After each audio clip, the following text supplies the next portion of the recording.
అడుగు. ఇప్పుడు ఇదే బిల్డింగ్ లో ఎంతమంది అమ్మాయిలు ఉండొచ్చు అంటావు? బాయ్ బాయ్ బాయ్ మన వెనకాల ఇప్పుడు సాఫ్ట్వేర్ కంపెనీస్ అన్ని ఉన్నాయి. అదే కదా. అండ్ ఈ కంపెనీస్ అన్ని అడిగే ఒక కామన్ ఇంటర్వ్యూ క్వశ్చన్ ఉంది. అక్కడ చాలా మంది స్టూడెంట్స్ ఫెయిల్ అవుతారు. ఏం క్వశ్చన్ అది? అది నేను అడుగుతాను. లెట్స్ ఆ బిల్డింగ్ ఉంది చూడు. ఓకే. ఆ బిల్డింగ్ లో క్వశ్చన్ ఏంటంటే ఎన్ని విండోస్ ఉన్నాయి. అరే అంత పెద్ద బిల్డింగ్ ఉందా, ఎట్లా చెప్తాం ఆన్సర్? ఎన్ని flow?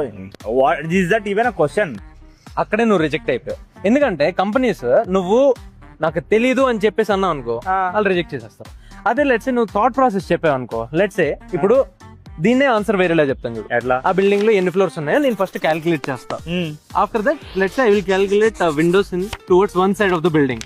I will multiply it with 4 and multiply it with the number of floors whatever are there అని చెప్పేసి నువ్వు చెప్పావు అనుకో, అప్పుడు వాళ్ళు ఏం చేస్తారంటే థాట్ ప్రాసెస్ అనేది ఆలోచిస్తారు. ఆన్సర్ కరెక్ట్ రాదు కదా బ్రో.